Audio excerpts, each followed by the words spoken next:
20 gadus mums ir stāstīts viens un tas pats stāsts. 4 cilvēku ģimene, spilgti dzeltena māja uz kalna, pasaule, kurā ir dubļainas peļķes un jautrība. Bet kas, ja oficiālā Pepas ģimenes versija nav nekas vairāk kā rūpīgi izstrādāts pieseks? Kas, ja tajā mājā nedzīvo tikai 3 bērni, bet gan 5? Tas izklausās neiespējami, bet pierādījumi ir mums tieši acu priekšā. Slēptas bēniņu ainas, par kurām nevienam nav atļauts runāt, no ģimenes laika līnijas pazuduši zīdaiņi un dvīņa māsa, kuru sabiedrībai nekad nebija paredzēts redzēt. Šodien mēs atveram Cūciņu ģimenes seifu. Mēs saliekam kopā puzles gabaliņus, kurus radītāji cerēja, ka mēs nekad neatrisināsim. No Oskara Cūciņa traģiskās noslēpuma līdz ļaunās dvīņu māsas biedējošajai klātbūtnei, šis ir pilns Cūciņa ģimenes slepeno brāļu un māsu saraksts. Pirms mēs varam runāt par jauno mazuli vai slēpto dvīni, mums jāatgriežas pašā sākumā, pie brāļa vai māsas, kurš iespējams pastāvēja jau ilgi pirms Pepas dzimšanas. Iepazīstieties, Oskars Cūciņš. Lielākā daļa fanu pat nav dzirdējuši viņa vārdu, taču šovs ir atstājis digitālas pēdas, kuras nav iespējams ignorēt. Pirmais lielais pavadiens ir paslēpts dziļi kādā datorspēlē. Sērijā Mammas cūkas grāmata Pepa un Džordžs spēlē datorspēli. Izskatās pēc nenozīmīga brīža, vai ne? Bet paskatieties uz rezultātu tabulu. Jūs redzat vārdus, kurus mēs zinām, bet pašā apakšā ir noslēpumains lietotāja vārds – OOP. Fani uzskata, ka tas nozīmē Oskars Cūka, pazudušais vidējais bērns. Bet kā viņa vārds tur nonāca? Ja Cūku ģimenē ir tikai 2 bērni, kāpēc uz privātā ģimenes datora ir saglabāts 3. rekords? Vai Oskars šo spēli spēlēja pirms daudziem gadiem? Vai viņš slepus naktī dodas lejā, lai atgūtu savu titulu? Vai arī animatori nejauši atstāja vienīgo datu gabalu, kas pierāda, ka viņš bija īsts? Ir tā, it kā dators būtu laika kapsula, kas atsakās ļaut izdzēst atmiņas par Oskaru, taču Oskara noslēpums neaprobežojas tikai ar augstāko rezultātu. Tas mājo vienīgajā vietā, kur nevienam nav atļauts iet – bēniņos. Padomājiet par to. Pepas mājā acīm redzami ir bēniņi, taču mēs gandrīz nekad neredzam, ka ģimene turp dotos.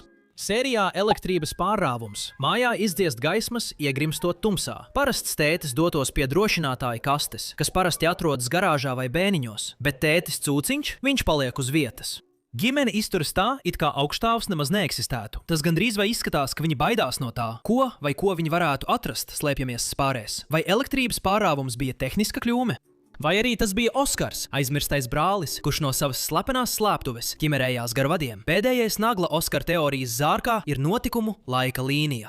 Sērijā Mazulis vēderā Pepa skatās mājas video, kurā viņa redzama kā mazs zīdainis. Video jau skaidri redzams, ka mammas cūka atkal ir stāvoklī, bet te ir problēma. Ja izrēķina, tas mazulis nevar būt Džordžs. Džordžs ir daudz jaunāks par Pepu. Starpība ir pārāk liela. Vienīgais veids, kā bioloģiski tas varētu būt iespējams, ir, ja starp viņiem bija vēl viens bērns. Bērns, kuram sākotnēji tika iedots kungs dinozaurs, kas izskaidrotu, kāpēc Džordžs ir tik apsēsts un aizsargā šo rotaļlietu. Tā nav tikai plastmasa, tā ir mantota lieta no brāļa, kuru viņam nekad nav ļauts satikt. Neatkarīgi no tā, vai Oskars tika noslēpts, aizmirsts vai izrakstīts no šova, viņš ir kļuvis par Pepas Cūciņas vecāko un dīvaināko ģimenes noslēpumu. Ja Oskars Cūciņš ir aizmirstais brālis, tad mūsu nākamais brālis vai māsa ir tas, kuru vispār nekad nevajadzēja redzēt. Pirms vairākiem gadiem tika izlaists oficiāls reklāmas plakāts, tas izraisīja fanu kopienā īstu sajukumu. Tas rāda ģimeni, kas smaidīgi stāv ārā, bet ja paskatās uz logu pirmajā stāvā, tur ir seja. Maz, rozā siventiņa purniņš, kas izskatās tieši tāpat kā Pepa, klusējot vēro savu ģimeni no iekšpuses. Internets viņai deva daudz dažādu vārdu.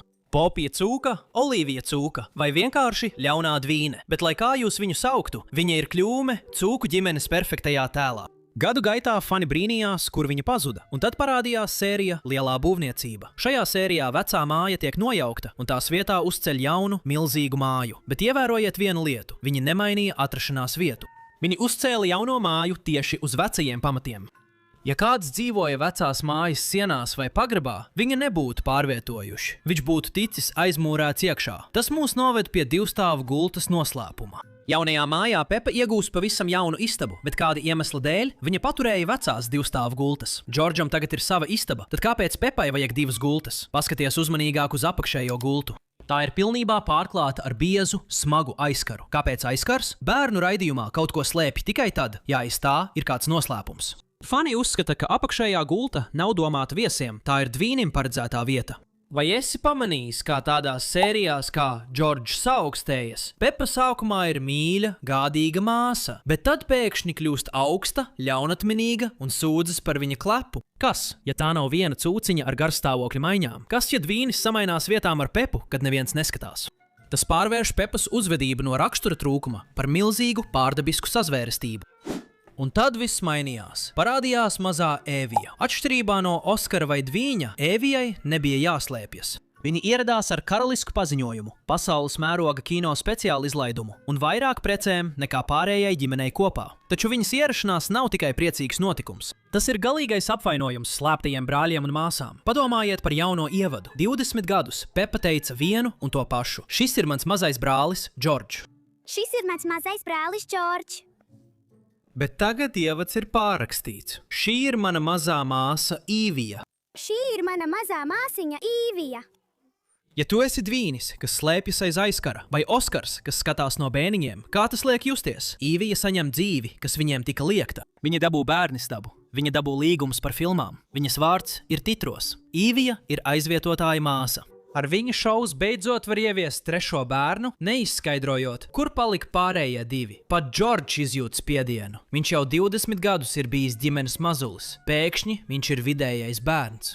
Viņš ir atbīdīts malā jaunākas, mīlīgākas savas versijas dēļ. Vai Džordža apsēstība ar savu dinozauru patiesībā ir veids, kā tikt galā ar to, ka viņu aizvieto, tieši tāpat kā tas notika ar Oskaru?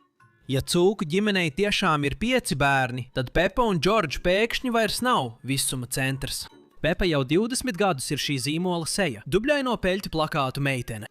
Bet tagad, kad Īvi ir oficiāli ieradusies, un Oskars cūka un Pepas noslēpumainais Dvīnis slēpjas ēnās, Pepa nonāk smieklīgi jaunā situācijā. Viņa vairs nav vecākā, viņa ir vesels komandas līdere. Un Džordžs, mīļais mazais Džordžs, kurš domāja, ka vienmēr būs mazākais. Nu, vairs ne. Viņš pēkšņi ir lielais brālis un apjukušais vidējais bērns. Tas, kurš nav pārliecināts, vai viņam vajadzētu mācīt Īvi staigāt vai sargāt misteru dinozauru no jebkādiem noslēpumiem, ko Oskars cūka atstājis aiz sevis. Ja tu vēl joprojām netici, ka ir 5 bērni, paskatīsimies uz lielo būvēto māju vēlreiz. Misters Bulls ir daudz kas, bet viņš taču nav izšķērdīgs būvnieks. Šī jaunā māja ir milzīga, daudz lielāka nekā jebkad būtu vajadzīga 4 vai pat 5 cilvēku ģimenei. Kāpēc ir bēniņš gulta ar aizzīmogotu apakšu?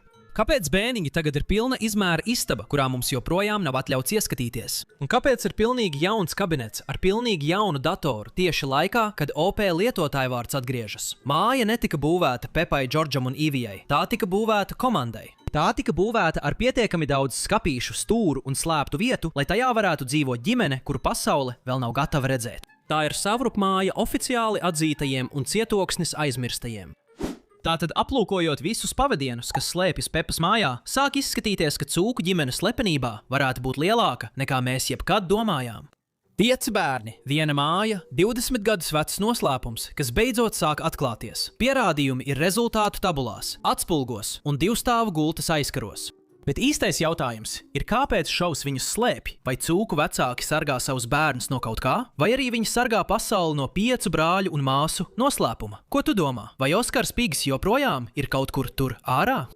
Vai arī ļaunais Dvīnis patiesībā vada šo šovu? Dalies ar savām trakākajām teorijām komentāros. Es izlasu tās visas. Un es gribu zināt, vai esi pamanījis vēl kādus brāļus vai māsas, kurus mēs palaidām garām? Ja tev patīk iedziļināties Peppa Pig noslēpumos un atklāt noslēpumus, ko multfilmas cenšas noslēpt, nospied abonēšanas pogu un pievienojies izmeklēšanai. Mums vēl ir daudz slēptu detaļu, ko atklāt, un tu noteikti nevēlēsies palaist garām mūsu nākamo dziļo izpēti par šo tēlu patieso būtību. Kā vienmēr, paldies, ka skatījāties un tiksimies nākamajā video!